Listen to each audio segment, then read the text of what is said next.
Zdravím z Malého Dunaja, tak vybral som sa na druhú výpravu dvojdňovú na Malý Dunaj.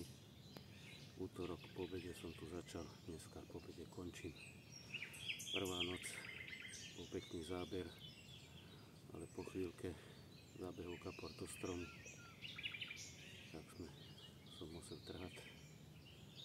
Cez deň to bolo tak o tých pleskáčoch, nebol žiadny kapor. Tak dneska nad ránom prišla neskutočná jazda, neskutočný boj.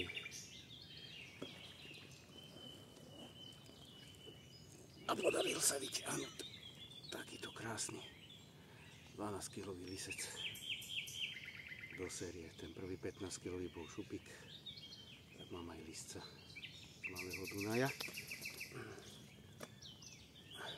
chyteného. Takže paráda.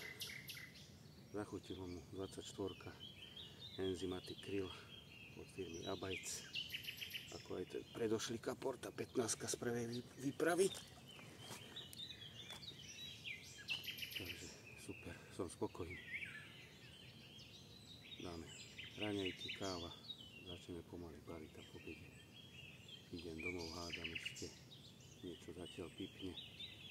Tá 15 na prvej výprave na Malý Dunaj mi zobrala tesne pred odchodom, tak uvidíme, možno ešte niečo príde, a keď nie, tak som úplne spokojný aj s týmto. Takže ideme pustiť a čakáme ešte ďalej. Bojujeme. Abajc.